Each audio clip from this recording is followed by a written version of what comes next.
Antes quiero darle ya la bienvenida a nuestros invitados de esta noche para no tenerlos esperando mientras yo suelto mi rollo.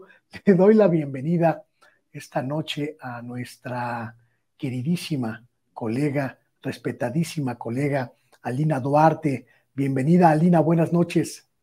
Hola, buenas noches, pues feliz de estar aquí ya nuevamente con la audiencia de Sin Censura y muy atenta también aquí al nombramiento de Delfina, así que bueno, seguramente habrá mucho que hablar. El nombramiento de Delfina Gómez y también los nombramientos que anunció hace unas horas Claudia Sheinbaum, que por supuesto son parte de lo que vamos a comentar hoy. Víctor Aramburu, un placer tenerte otra vez en este espacio. Buenas noches. Hola Luis, pues qué gusto también estar aquí de nuevo compartiendo contigo y con Alina. Y bueno, pues me adelantaron algunos de los nombres que también van a estar en la mesa, pero bueno, espero que tú los presentes. Muchísimas gracias, Víctor. Y tenemos también esta noche al maestro Jairo Calixto Albarrán. Mire usted, hace casi, ¿qué será? 20 años quizá, 22 años, que no tenía yo oportunidad de trabajar con Jairo Calixto Albarrán, y hoy es un día especial para mí por todo lo que significa volver a conversar con él en plan laboral, en plan periodístico. Jairo, muy buenas noches, te abrazo con mucho cariño. No, mi querido maestro, un gran abrazo, qué gusto verte. Te vi hace un tiempo cuando empezaba todo este proyecto en sus nuevos espacios, te vi ya ahí apoderado de la cabina y me da mucho gusto saludarte, igual que a Lina y a Víctor, buenos camaradas. Ya me apoderé de la silla de Vicente Serrano, así que en cualquier momento les anuncio que ya le dimos golpe de estado a nuestro querido Vicente. No es cierto. No es cierto. Un saludo a Vicente, por cierto, que está haciendo pues mucha talacha periodística para traer algunas cosas muy especiales en las próximas horas, en los próximos días. Alina, la pregunta clave, el equipo de Delfina Gómez, pues es un crisol de personalidades que buscan rescatar al Estado de México de casi un siglo de debacle priista. ¿Qué se puede esperar de esto?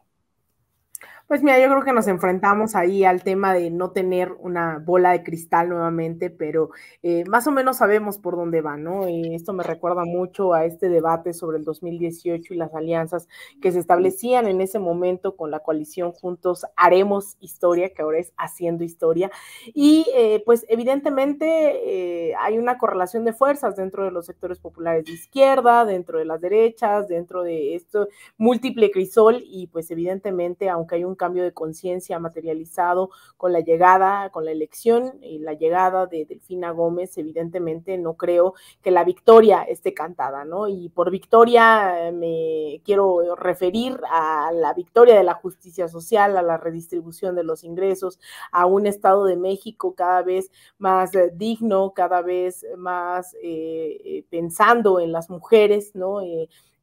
Catepec, después de Ciudad Juárez, se volvió en el lugar más peligroso para las mujeres en este país. Así que la tarea no es fácil con todas las contradicciones, con todas las exclusiones que ha sufrido el Estado de México, con todo el priismo en su máximo esplendor. Entonces, reconstruir eso va a ser bastante complicado a nivel federal. Se tiene la ventaja de tener una alianza también con la Ciudad de México, independientemente de quién quede como candidato o como candidata de la Ciudad de México. Es claro que las preferencias apuntan hacia el Movimiento de Regeneración Nacional. Ya también pronto veremos esas candidaturas echarse a andar. Hasta ahora formalmente entiendo que solo es Clara Brugada, quien tiene un gran perfil también como para ocupar la jefatura de gobierno, quien está sobre la mesa. Pero volviendo al Estado de México, creo que no va a ser fácil. Creo que eso también va a depender del grado de conciencia que va a haber dentro de los sectores que han sido golpeados por este priismo rancio durante casi un siglo. Va a ser importante también esta suerte de alianzas, ¿no? Estamos hablando, y pienso mucho cada que hablo, no solo de México, porque México en 2018, con la mayoría que obtuvo Andrés Manuel, eso le dio ventaja para que la mayoría fuese hacia la izquierda, pero también había alianzas de centro derecha, o incluso de gente como Manuel Espino, que hoy está todavía en Morena, ¿no? Que no necesariamente es de gente progresista, ni mucho menos. Y cerraría trayendo a colación justo el tema de Brasil, que mientras Lula da Silva llega ya en 2 ocasiones a la presidencia con un gran apoyo popular, logra disminuir la desigualdad, la pobreza, avanzar en temas de combate al hambre, que incluso rescatado por los organismos internacionales, por la ONU, etcétera, etcétera. No es la misma condición bajo la cual se encuentra Lula da Silva, recién electo nuevamente en este tercer mandato. Él llega con muchas alianzas, esta vez con la derecha, con sectores empresariales. Hemos visto incluso, y lamentablemente, que se reúne con Dina Boluarte, la dictadora de Perú. Es decir, no todo es siempre el mismo camino, no todo es homogéneo, no es fácil, ¿no? Incluso pues para las propias izquierdas que ya demostraron ser de izquierda, no siempre la tienen fácil, así que dependerá mucho de las y los mexiquenses el rumbo que va a tomar esta entidad. Si bien ya se dio un paso histórico por la vía de las urnas, el sacar al PRI, el priismo no solo es el partido político, son viejas prácticas políticas, son esas alianzas, esas estructuras clientelares que también hay que ir desmantelando. Así que aún sin tener esa bola de cristal, no miro tan fácil lo que vaya a ocurrir en el Estado de México. El presidente López Obrador, estimadísimo Víctor, el presidente López Obrador ha roto prácticamente todos sus paradigmas con el Estado de México, los paradigmas como presidente, a eso me refiero. Acudió al último informe de gobierno de Alfredo del Mazo, como no había acudido a ninguno a lo largo de todo su sexenio, y ha confirmado esta mañana que estará presente en la toma de posesión de Delfina Gómez, que ocurrirá pues también en unas horas más.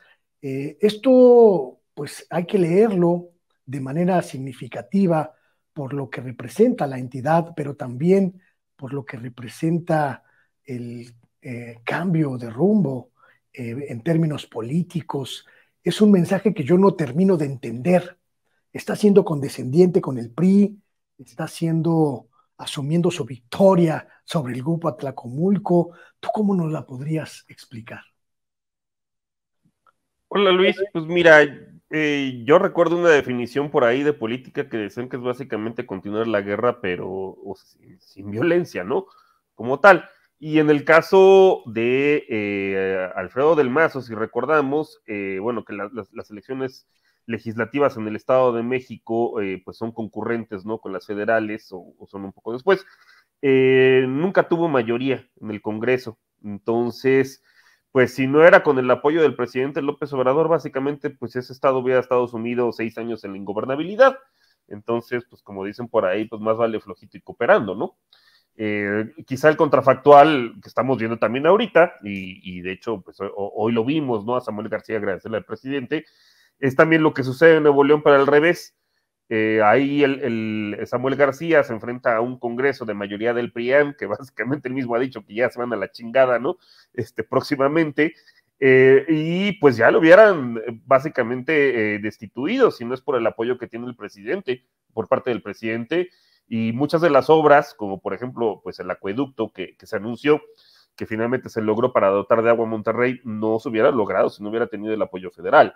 Entonces, pues vamos, ¿no? Esto demuestra pues la capacidad y la voluntad política de López Obrador, que no es necesario tener un enfrentamiento constante, como a lo mejor lo ha tenido con algunos otros gobernadores, ¿no? Como es el caso de oposición, como es el caso de Diego Sinué, ¿no? En Guanajuato, pues para que haya gobernabilidad. Al contrario, si tienes de aliado al gobierno federal, aunque sea de un partido diferente, pues eso se traduce en una mejor gobernabilidad y eso lleva a una mejor calidad de vida pues para quienes habitan esas entidades federativas. Eso por una parte, y la otra, pues sí, efectivamente es un hito, ¿no? El bastión del PRI y de donde sacaba todos sus recursos, tanto de electores como presupuestales, ¿no? Particularmente el grupo Atlacomulco, Atraco Mucho, pues era del Estado de México. Y ya Alfredo del Mazo, pues le tocó ser los estertores, pero pues hay que recordar que este grupo viene saqueando el Estado de México, pues desde ya varias generaciones, ¿no? Desde Isidro Favela, aunque Isidro Favela, bueno, pues era más o menos una persona decente, pero todo, que fue el que creó el grupo Atlacomulco, pero todos los que vinieron posterior, o sea, el profesor Jan González, ¿no? Hablando pues prácticamente de asaltantes, ese era uno, Chuaifet también salió de ahí, el señor que ahorita está en la cárcel, Murillo Karam, también fue gobernador del Estado de México y de ese mismo grupo, Peña Nieto, ni se diga, o sea, puro delincuente, básicamente, pobre Estado. Y pues el hecho, pues es una victoria, yo creo que la más importante probablemente del sexenio, pues quitarle su bastión histórico al PRI, volverlo, pues ahora sí ya un partido regional, ¿no? De la Laguna, que básicamente está circunscrito a Coahuila y a Durango, y bueno, pues ya no podrán extraer recursos de este lugar ni electores. Entonces sí creo que justamente pues es simbólico, ¿no? Y que el presidente vaya pues a ese lugar, como decir, pues, básicamente ganamos la batalla más grande, ¿no? Hay una percepción, estimadísimo Jairo, Calixto, Albarrán, de que lo que se viene en el Estado de México es pues es una verdadera revolución en términos políticos, en términos sociales, pero también que va a haber una gran resistencia por parte de estos grupos, estas mafias, estos desplazados a los que hacía referencia Víctor Aramburu. La tiene fácil Delfina Gómez, pero peor aún o mejor aún, habrá una guerra interna en el Estado de México contra las fuerzas del mal del grupo Atlacomulco. Pues yo creo que sí, mi querido maestro, sobre todo pensemos que es el Mordor del Edomex, ahí donde el grupo atracó mucho y tiene su nido. Entonces, por supuesto, habrá resistencias y también hay dinámicas que ya están muy construidas ahí. Son tantos años del Precámbrico temprano, bueno, pues es difícil que todo sea pan comido, la verdad que no, aunque yo creo que están muy disminuidos. Yo creo que esta derrota fue prácticamente la demostración de que el PRI ya está en las últimas. O sea, eligieron a la peor candidata, del peor lugar, hicieron todo mal, escupieron hacia el cielo, echaron un balazo a las patrullas, todo mal, porque ya están muy decadentes ahí, ya hay la decadencia absoluta, porque ya si no pudieron ganar el Edomex, es que de plano hay ahí un caos, un desastre, ¿no? Eso no quiere decir que va a ser fácil para Delfina, evidentemente, ni para su equipo, ni para las fuerzas de la izquierda, pero tampoco ya no se enfrentan a ese viejo grupo de Atracomucho, salvaje, diabólico, no, terrible, no, ya que está muy disminuido, muy apachurrado, no tiene fuerzas nuevas, no tiene sangre nueva ahí, ya todo ya es pura momia, ¿no? O sea, cuando se vio la foto de Xochitl con un montón de viejitos y momificados ahí del PRI, dices, no, pues esas son las fuerzas buenas, son las fuerzas vivas, imagínate cómo están los demás. Sí, no tienen sangre nueva, como se empezaron a atracar hasta entre ellos, pues ya no pudieron construir algo distinto, algo nuevo, algo fresco, algo medianamente atractivo. No hay ni un liderazgo que valga la pena. O sea, eligieron a esta señora que se montó sobre un elefante blanco absolutamente que ni avanzaba, y ella misma, pues, representante de los peores valores del tricolor. Luego con ese marido, o sea, tenía al Moreira a mano. ¿Cómo está la cosa? Entonces, bueno, creo que es un desastre. Eso no quiere decir que todo va a estar fácil. Evidentemente hay que hacer todas las cosas con puntualidad, con mucha exactitud, no caer en las provocaciones, porque pues todavía tienen sus elementos, tienen sus trolls, y no solamente en las redes, sino tienen trolls verdaderos ahí apostados, gente que pues de alguna manera va a tratar de seguir medrando, por supuesto. Entonces, no está sencillo, pero tampoco, ya es el monstruo temible de los viejos tiempos, ya no. Ya eso ya se murió, ya quedó olvidado, ¿no? Y los que quedan ahí, pues tratan de medrar, sacar alguna cosa. Y aquí la onda es que Delfina, pues, se ponga brava, les dé manazo, los echa patadas y se los echa ya se los echa ya a Durango, donde muchos se van a ir para allá, ¿eh? Lo poco que tiene el PRI, van a ir buscando, muchos se van a ir del Edomex buscando algo que atracar en otros lados, donde lo muy poquito que tiene ya el Pricámbrico temprano. Entonces muchos se van a ir también, pues correteando la chuleta, mi hermano. Pues sí. Aprovechando que se ha incorporado a esta conversación la estimadísima Carla Mote, a quien le doy la bienvenida. Carla, buenas noches. Hola, ¿qué tal? Buenas noches. Qué gusto estar aquí con la audiencia de Sin Censura. Hola. Aprovechando que te acabas de incorporar a esta conversación, estimada Carla, vamos a cambiar un poquito el tema y vamos a preguntarte sobre algunas de las decisiones que está tomando Claudia Sheinbaum.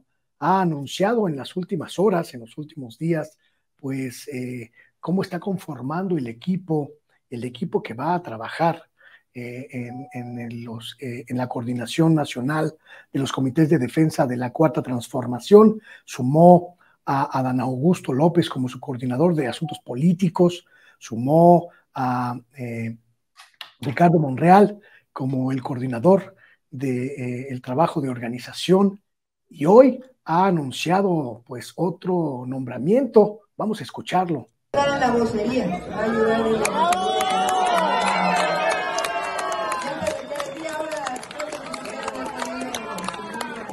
coordinar a otros voceros y voceras de la Coordinación Nacional de Defensa de la Transformación.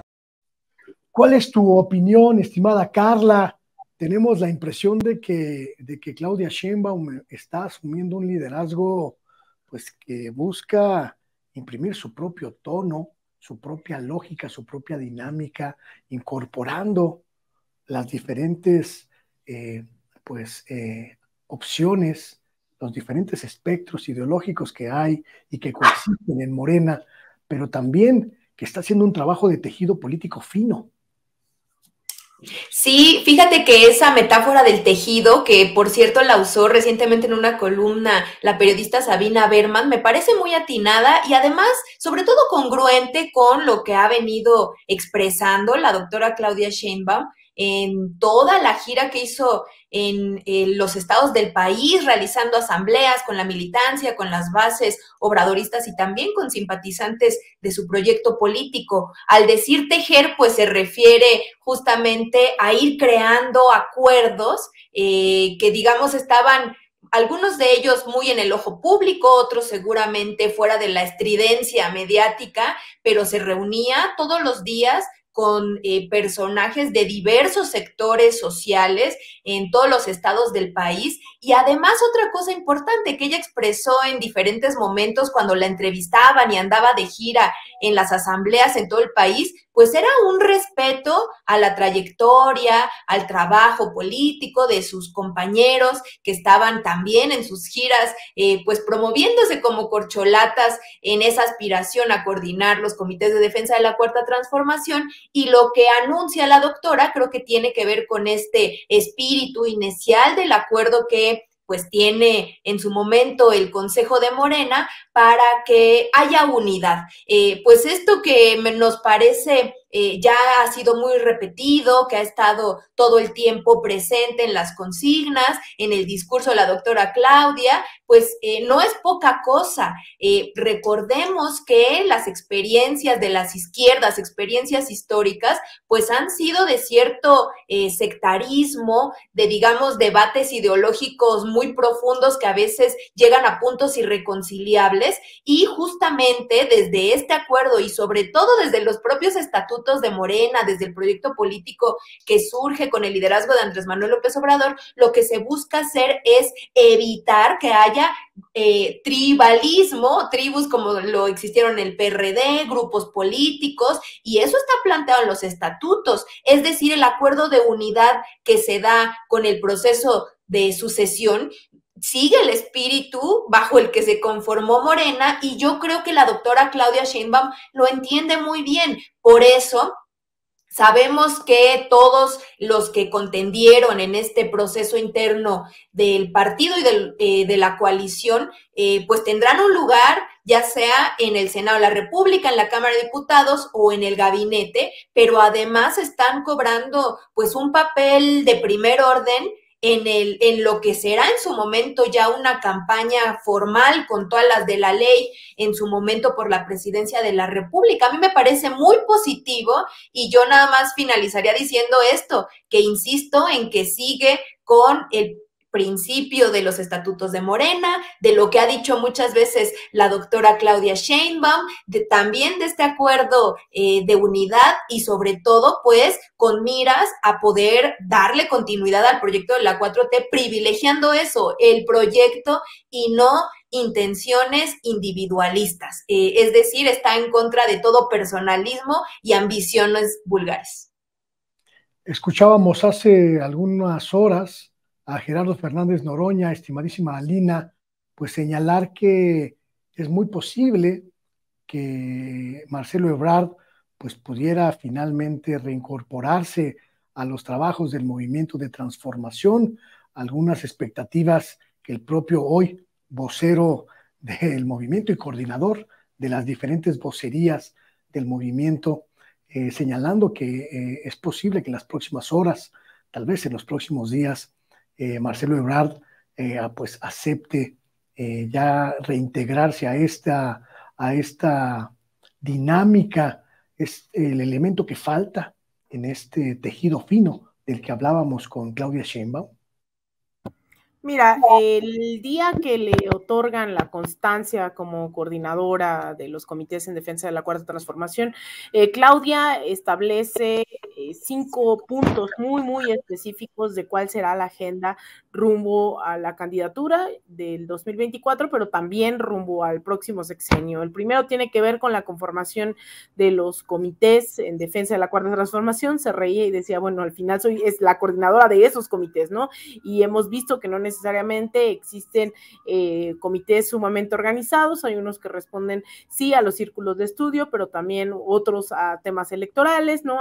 Digamos que hay una gran heterogeneidad al respecto de los comités, pero llama a eso. La segunda, si no mal recuerdo, tiene que ver con el proyecto de nación, que desde el Instituto de Formación Política, desde el CEN, desde varios lugares, se convocaron asambleas durante los últimos 2 meses que pasaron totalmente inadvertidas para los medios de comunicación, foros, todavía falta una asamblea para hablar de juventudes y de medios de comunicación, y ese es el proyecto de nación que, a diferencia del de las derechas, se está constituyendo, ¿no? Y está sobre la mesa, un proyecto redactado desde las bases, con las bases, desde las calles, las plazas públicas de todo el país, e incluso nuestros paisanos y paisanas también participaron desde el exterior.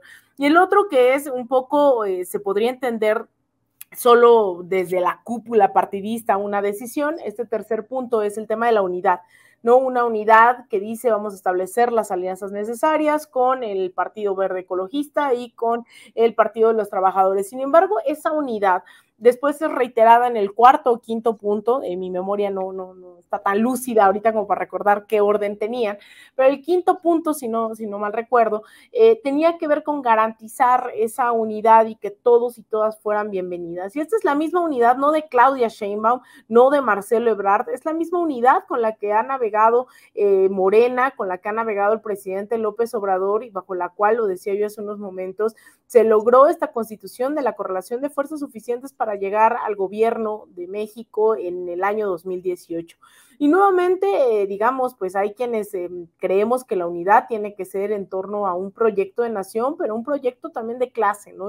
Mi postura siempre ha sido la misma. Yo creo que si bien pues al presidente, a Claudia y a muchos les corresponde decir eso, porque creo que también es correcto en el sentido en el que se está construyendo y que no van a ser dirigentes solo de Morena, sino están aspirando a la presidencia, en este caso Claudia, a la presidencia de México. pues les corresponde hablar de esa unidad. Yo lo que creo es que tiene que haber una unidad en torno a un proyecto de izquierda, y eso nos corresponde a la gente de izquierda constituirlo, ejercerlo, militar ahí en un proyecto de izquierda, y también que sea feminista y que sea antipatriarcal y antiimperialista y demás.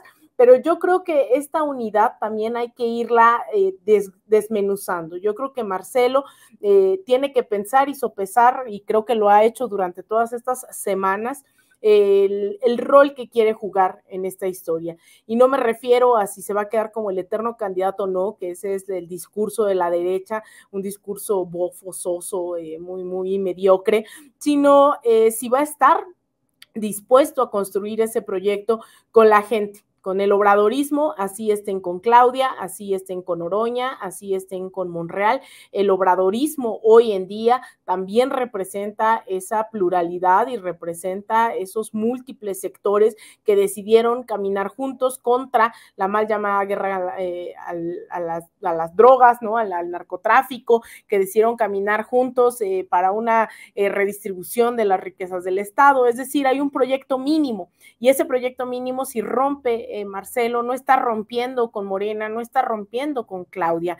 Marcelo estaría rompiendo con las bases que no solo van y votan, sino las bases que hicieron posible la Cuarta Transformación desde hace décadas, porque el obradorismo no solo es gracias a Andrés Manuel López Obrador, sino a las décadas de lucha de varios sectores, campesinos, obreros, el magisterio disidente, el movimiento feminista. Todos esos sectores terminaron dejando el legado del obradorismo, pero yo creo que Marcelo por eso lo piensa tanto, y yo también no creo que quiera pasar a la historia como aquel que, teniendo la oportunidad de caminar con la gente de la Cuarta Transformación, solo vea la vida pasar. Así que bueno, ya veremos por adelantado. Pues ahí está Claudia Sheinbaum insistiendo en todos estos días que todos tienen la puerta abierta, tan así que ahí está Noroña, ahí está Monreal, ahí está Dan Augusto. Así que bueno, falta todavía Ebrard, pero creo que está perdiendo más de lo que está ganando.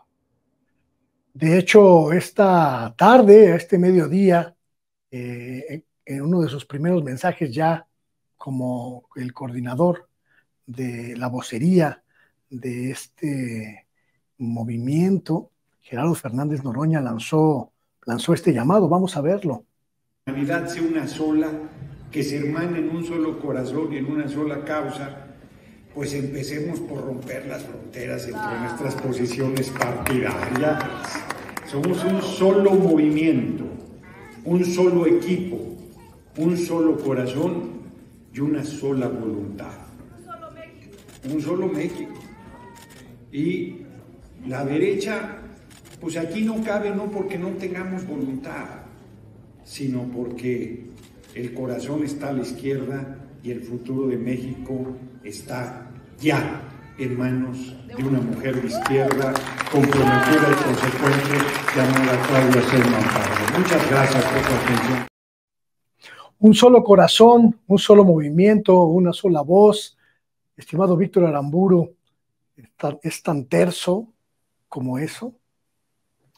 Pues ojalá lo fuera, pero bueno, al menos creo que pues se está proyectando hacia afuera que así lo es. Ahora, yo honestamente, pues me siento hasta más entusiasmado en este sentido que un personaje como Fernández Noroña está haciendo este llamado a la unidad, que por ejemplo en su momento cuando hubo que subir al PES y a personajes como Germán Martínez o Carlos Ursúa, con los antecedentes. Bueno, Carlos Ursúa siempre supo manejar una imagen como de supuestamente académico, pero en realidad no lo era, ¿no?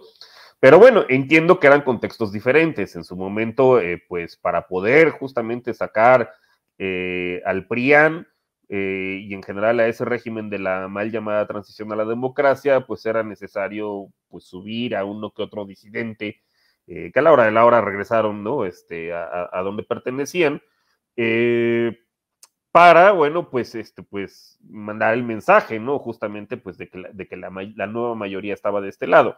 Ya estamos en un contexto muy diferente, pues ahora sí que están moralmente derrotados, ¿no? El PRIAN, ya no les funcionan sus estrategias de antes y pues están desesperados y tuvieron que subir a este personaje, a la señora X, pues que nada más da tumbo tras tumbo, porque pues un día ofrecen mantener cierta continuidad con la 4T, y otro día dicen que, bueno, pues siempre se iban a privatizar Pemex, y bueno, y le empiezan a salir que si la Casa Roja, y vamos, o sea, lo que siempre han hecho, lo que siempre han hecho, nada más que era vestido de huipil.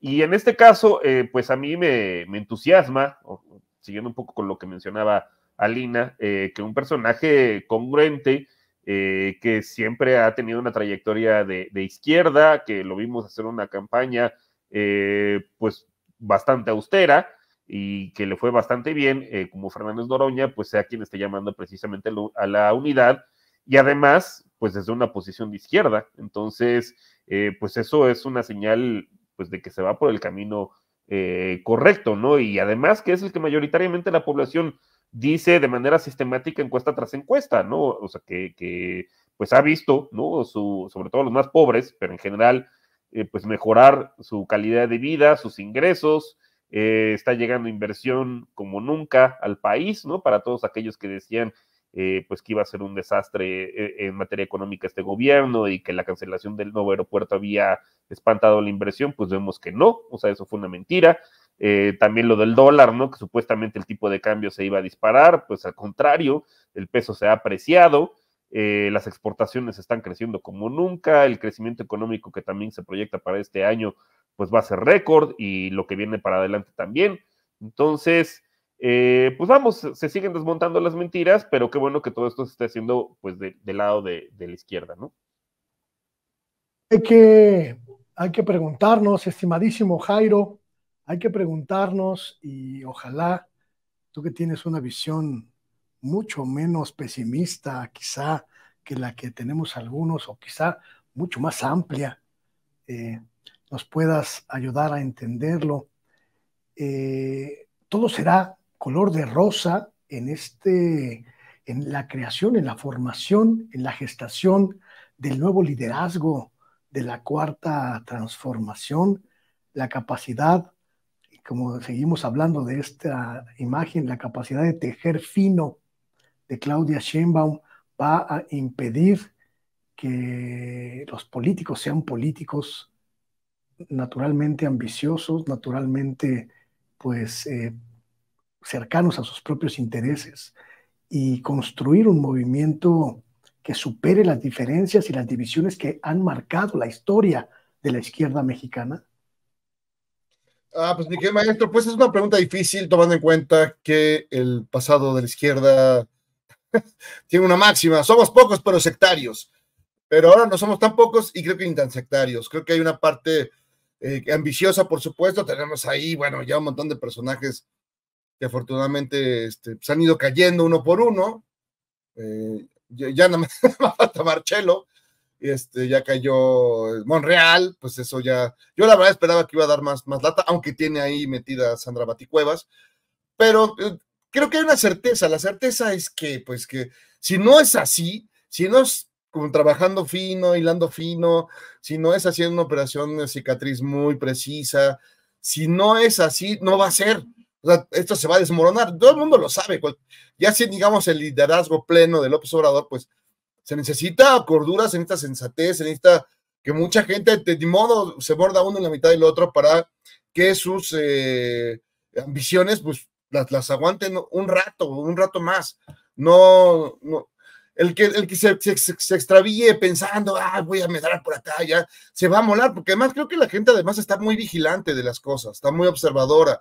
Entonces inmediatamente detectan quiénes está pasando el lanza. Entonces todos tienen que tener cordura. Además, yo tengo otra certeza, mi querido maestro, amigos que nos están viendo, compañeros, que mira, no puede ser peor que la campaña de Xóchitl Gálvez, no puede ser peor, que además hace ver a los alienígenas de Maussan como un asunto verdaderamente científico. Entonces no puede ser peor, no puede ser peor. Entonces yo creo que desde esa perspectiva puedo ser optimista.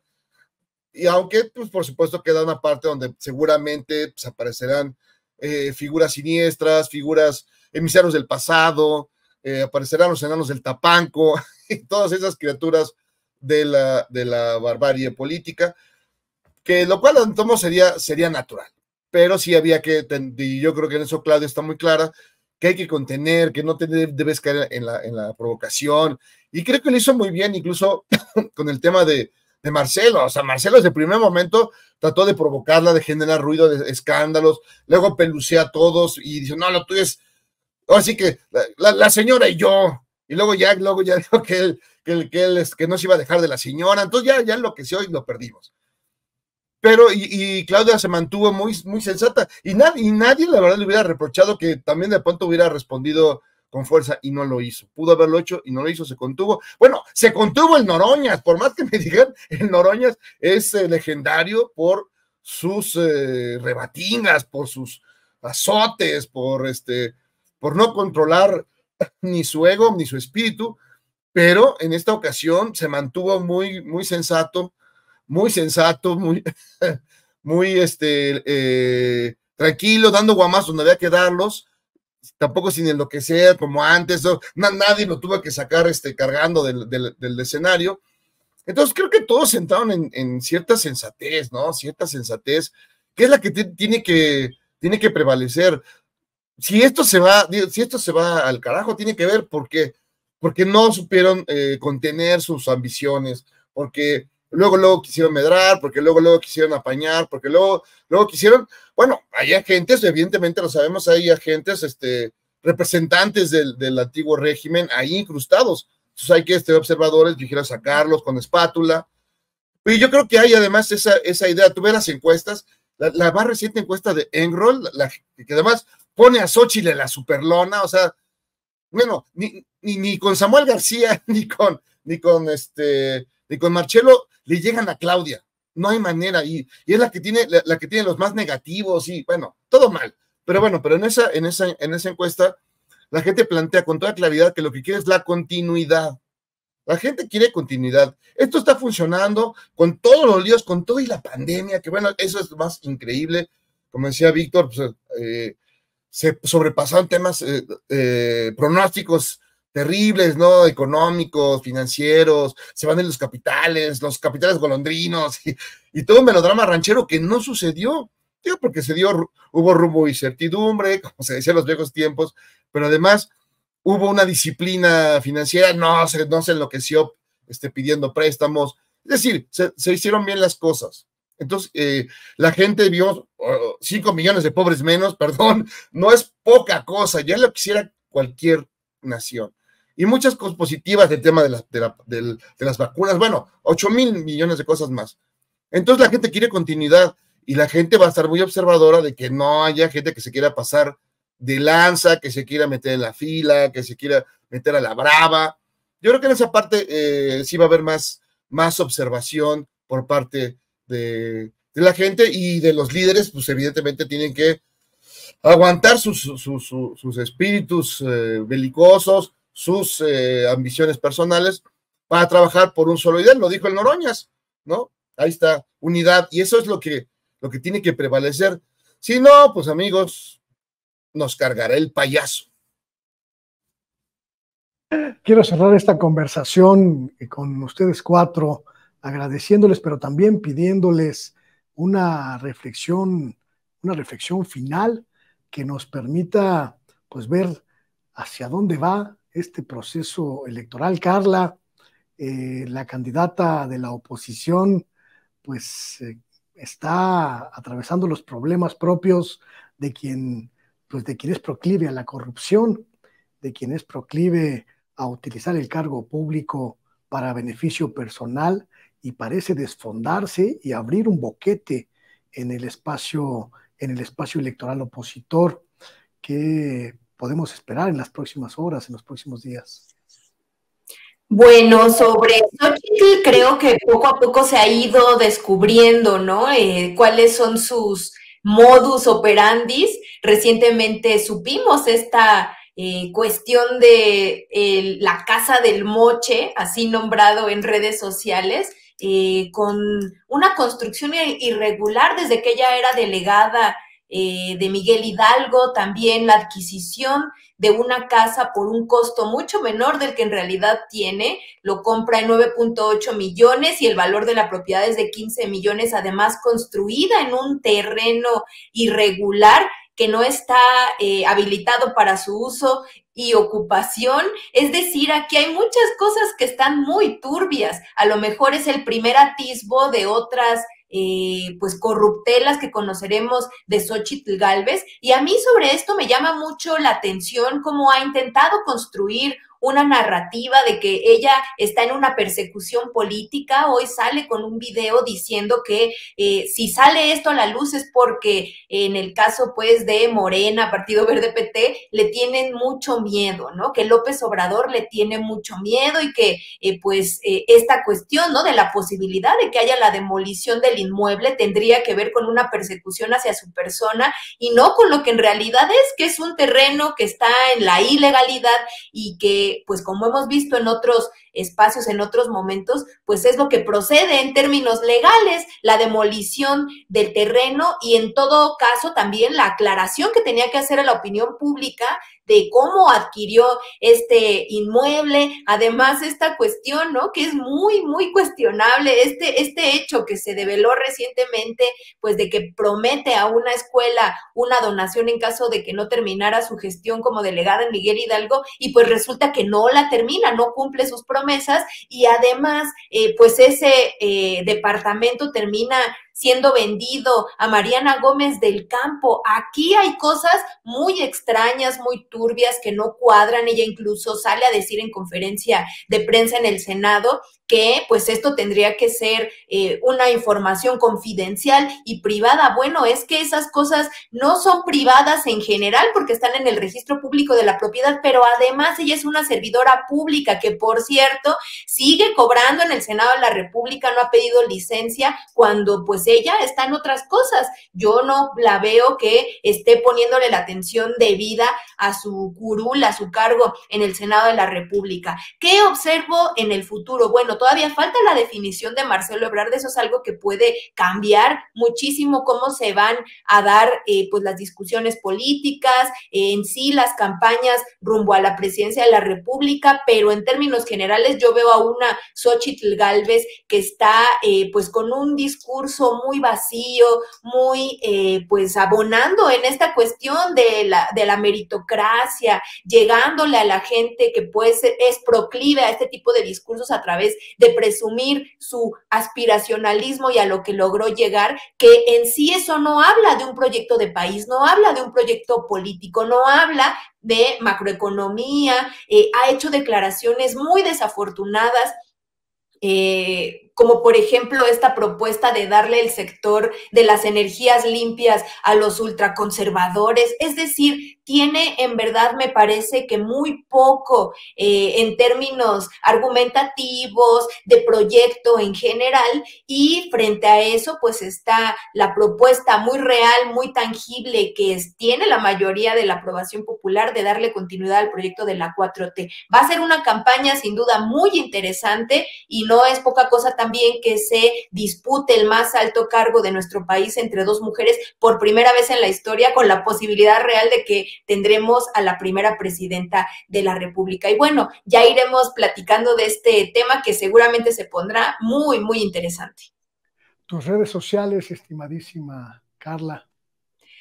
A mí me pueden leer en Twitter como @CarlaMota, y también aprovecho para invitarles a leer la revista Sentido Común. Ahí tengo una columna mensual, y por cierto, en el próximo número pues escribí un artículo acerca del uso político que se ha hecho de esta ley, la ley de violencia política en razón de género, y creo que es un tema también importante que se tiene que discutir, que por cierto lo puso también ahora sobre la mesa Fernández Noroña con estas acusaciones que buscan quitarle sus derechos políticos. ¿Cómo se ha usado, instrumentalizado esta ley para fines muy perversos de judicialización de la política? Eso es algo que abordo en el más reciente número de Sentido Común.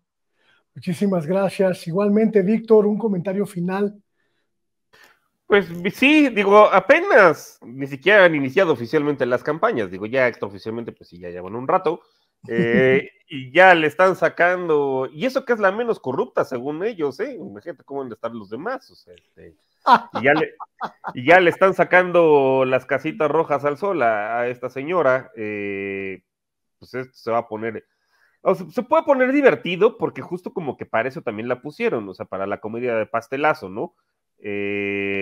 Pero bueno, pues yo no sé qué pensaban, o sea, que pues no, o sea, que nunca iban a salir este tipo de cosas a la luz y que no le iban a buscar, pues cualquier cosa que tuviera ahí, los cadáveres en el closet, pues es obvio, era evidente, y tarde o temprano iba a salir este tipo de cosas, ¿no? Así como le salieron en su momento a Ricardo Naya, y bueno, hasta a mí creo que no le salieron tantas más que pues por ahí sus participaciones en el gabinete de Peña Nieto y de Felipe Calderón, pero pues esto era más que obvio, ¿no? Y más en esta época, en las cuales pues hay más herramientas de investigación, y como digo, pues esto apenas empieza, entonces yo creo que nos vamos a divertir, y seguramente pues a ver qué pasa más adelante, pero pues en una de esas, ojalá ya sea también pues los estertores del PRIAN, ¿no? Que estemos viendo en una de esas, como ellos decían en su momento, pues ojalá logren crear una oposición, no sé si necesariamente de derecha o lo que sea,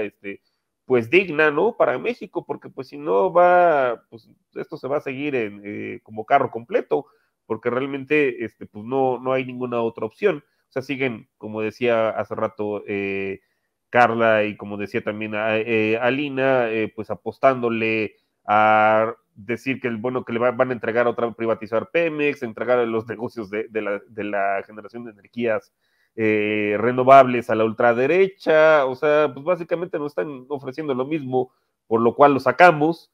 Entonces quieren volver, lo que sacamos por la puerta, ahora lo quieren volver a meter por la ventana, pero pues el show de la hora pico de Jorge Ortiz de Pinedo está peor. Bueno, no está peor, pero no, ya el país no está para eso, ¿no? Pero bueno, en fin, pues a mí me pueden encontrar en ex Twitter, en la @B de Víctor Aramburucano, pues me encuentran en este espacio los miércoles generalmente, aquí en Sin Censura. También me encuentran en la revista Sentido Común, ahora que lo mencionaba Carla, también de manera mensual en las columnas plebeyas y en el dato encerrado, y los sábados a las 4:30 en Capital 21 en lo más absurdo en los medios, junto con Jonathan Pérez y Sandy Hernández, y bueno, e invitados que ahí sí van rolando. Y pues agradezco mucho el espacio, Luis, y pues nos vemos pronto. Y un abrazo pues a Carla, a Lina y a Jairo, que ya tenía rato que no coincidía con él. Pues aprovechando el saludo, estimadísimo Jairo, un comentario final. Pues es algo muy sencillo. Xochitl Houston, tenemos un problema. Pobre Xochitl, todo mal. De veras, o sea, aquí sus peores enemigos son sus asesores, son un montón de inútiles, bueno, entre Alito, Zambanito y Marquititito Cortés, son de veras un triunvirato del terror político y electoral. La pobre señora no levanta, y no te lo juro, o sea, acaba de salir la encuesta de Enroll y está en el sótano, bueno, por abajo de Verástegui en materia de buena opinión de las personas. O sea, más bien tiene pésima opinión de ella, ¿no? Arriba está, no, en serio, arriba está, perdón que me quito, pues no lo leo, Claudia Sheinbaum, luego Marcelo Ebrard, luego Samuel García, Dante Delgado, Eduardo Verástegui y hasta el fondo en el sótano. La señora Xochitl. Y además estaba diciendo en la mañana, me trataba de escapar pues de todos los comentarios sobre toda esta historia, sobre la Casa Roja, que por cierto a mí se me hace mala onda. La Casa Roja es en realidad un guiño a su pasado trotskista. ¿No crees que es un tema ahí? Estamos para llamar la atención. No, bueno, entonces estamos ante una de las peores campañas de la historia de la humanidad, con uno de los peores personajes que se ha vuelto todavía peor, ¿no? Entonces nos inventó que las gelatinas, nos inventó que su pasado pobre, pues ya vimos que no era ni tan de gelatinas ni tan pobre, ya vimos toda esta melee sobre sus propiedades, que bueno, o sea, si quieres hacer tranza, no puede ser que elijas como tu compañera de tranzas a Mariana Gómez del Campo, o sea, la sobrina preferida de Calderón y Margarita, la exnovia del líder superior del cártel inmobiliario del PAN, una señora que ha medrado años y años ahí en el Congreso, nunca ha salido a ganarse un voto, evidentemente no lo ganaría nunca, Entonces, ¿cómo eliges a ella? Pues eliges a otro, bueno, a que vaya pasando para hacer tus trácalas, y lo que hace Xochitl es juntarse con esta señora que, claro, o sea, en realidad es muy chistoso porque este departamento que iba para el colegio salesiano, en realidad nada más lo vendió y la mitad fue para el colegio salesiano, no todo como había prometido, la otra se lo vendió a Mariana Gómez del Campo, que además no lo puso en su declaración patrimonial, aunque está su nombre, pero también aparece como un lugar donde tiene una dirección Xochitl Gálvez, o sea, un desastre, igual que lo de aquellos 5 pisos más de aquel edificio, es decir, todo un caos, un desastre, y bueno, pues Xochitl Houston, tienes muchos problemas, y yo creo que no, en una de esas, digo, la jugada del área, yo tengo la esperanza, la verdad, de que Marcelo Ebrard sea el candidato del frente. A mí me encantaría, ¿y sabes por qué? Nada más por ver la carita de Xochitl Gálvez cuando le diga, ay, señor Claudio, no me quiero ir. Eso, solo por eso, yo sería feliz. Pero bueno, esperemos al tiempo, porque Marcelo ya también en esta encuesta no da pico en bola. O sea, aunque se juntaran, además, si se juntan MC, PAN, PRI, PRD, el Partido Republicano, el Partido Demócrata, bueno, el Partido de Macron, todos, ni así ganan. Entonces, ay, sí, Xochitl Houston, tenemos un problema. Y me pueden encontrar, ya saben, @Jairo Calixto en el Twitter. Yo les sigo diciendo Twitter como les sigo diciendo DF, la Ciudad de México. Y también me pueden encontrar todos los días en mi columna El Milenio, que se llama Política Cero, Haga o no haga falta. Y también los domingos en el canal 11 a 10 de la noche, Operación Mamut. Muchas gracias. Amigos, abrazo, los quiero. Muchísimas gracias, estimadísimo Jairo. Alina, pues sí cala eso de que esté abajo hasta de Eduardo Verástegui. Ay, yo estaba muy divertida escuchando a Jairo porque solo pensaba yo en esta canción del Tri de la gente me dice que todo lo que hago está mal, y cuando dice yo le echo muchas ganas, pero necesitamos un sketch de eso en Operación Mamut, definitivamente, porque no le sale nada bien, efectivamente, yo coincido con Jairo, que si las gelatinas que hacía no sé cuántas cientos de gelatinas, una niña de 9 años, pues una historia, ¿no? Donde dices, no es cierto, a menos que tuvieras una maquila de gelatinas, tal vez podrías tener esa cantidad y hacerte rica y demás. Luego resulta, ¿no? Porque además hoy estuvieron sacando estos videos donde todo mundo en la derecha está, lo que queda de la derecha, se dice, ay, no, es que quieren acabar hasta con su casa, pobrecita, y de repente no pasaron ni 5 minutos y salen videos de Xochitl Gálvez demoliendo ella misma con su mazo, también otros departamentos irregulares, ¿no? Entonces, cada paso que da la devuelven 2, 3 pasos entre las redes sociales, la izquierda, bueno, no ha podido avanzar y la verdad es que ha quedado desmoronada y yo, más que ya ahorita ya pasa lo gracioso, pero lo peligroso es justo cuando están tan derrotadas las derechas que no necesariamente son democráticas.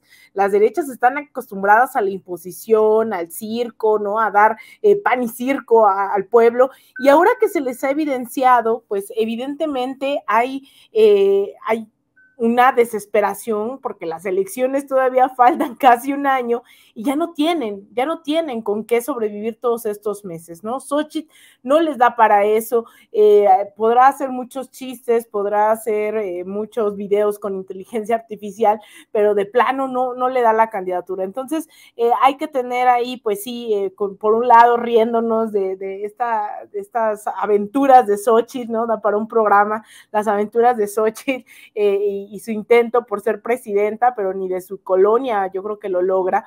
Y por otro lado también tener en el radar ese desespero de la derecha que no creo que se vayan a quedar con los brazos cruzados. Hay que seguir, ¿no? El paso y sobre todo esto que yo soy muy feliz porque tardamos muchos años, creo yo, en estar articulados como una red, sea de periodistas, de medios, de tuiteros, tuiteras, de usuarios y usuarias de las redes sociales, de tener esa capacidad de respuesta inmediata, ¿no? De que si alguien se acordó de que Xochitl anduvo demoliendo también departamentos, lo sube a redes sociales, si se acuerda de lo que dijo en no sé cuál debate, lo sube, si se acuerda, es decir, toda esta campaña en tiempo real es la verdadera disputa que se está dando. Esa batalla de las narrativas no les ha sido nada fácil, a pesar de toda la infraestructura mediática corporativa que tienen a su servicio. No pueden con la población hoy saliendo, ¿no? En redes sociales, a las calles, en todos lados, informando, porque lo que quieren hacer es desinformar, confundir, sembrar angustia, discursos de odio, y eso no hay que permitirlo. Hay cada vez que tener más claridad ideológica, política, para saber cuál es el camino que tenemos que tomar, pero también defender esos pasos que hemos avanzado. Y esos pasos en la Ciudad de México son muy importantes defenderlos, son muy importantes todo el tema del derecho de las mujeres a decidir sobre sus cuerpos a nivel nacional. Es muy importante, cada una de esas victorias ha costado no solo sudor, sino muchas veces sangre de quienes ya no pueden estar con nosotros y con nosotras. Así que, pues sí, mucha risa, pero también hay que seguir dando la batalla política, ideológica de las narrativas todos los días, ¿no? Eso es muy importante señalarlo. Y aquí seguiremos dando esa batalla desde los espacios alternativos, lo que llamo yo el exilio de los medios tradicionales, donde estamos construyendo, gracias a ustedes, a voces como ustedes, pues un páramo de libertad. Les agradezco muchísimo, Carla, Jairo, Alina, Víctor, su disposición, su tiempo, su sapiencia y sobre todo, esa capacidad de análisis para entender lo que estamos viviendo. Muchísimas gracias a nombre de Vicente Serrano, el responsable de este espacio. Y a usted que nos está escuchando, que nos está viendo, quédese, viene una conversación verdaderamente muy interesante. Ayer se la anuncié y me equivoqué, una conversación con Nancy Flores de la revista Contralínea, la mesa de investigación de Contralínea y Sin Censura, para hablar sobre un asunto importantísimo, los presupuestos que ya se están discutiendo en el Congreso mexicano, y que además viene cargada la discusión, viene verdaderamente pues fuerte, porque está ahí la pugna, el jaloneo con el Poder Judicial, con el Instituto Nacional Electoral, y eso viene pues muy, muy interesante. Así que quédese, continuamos.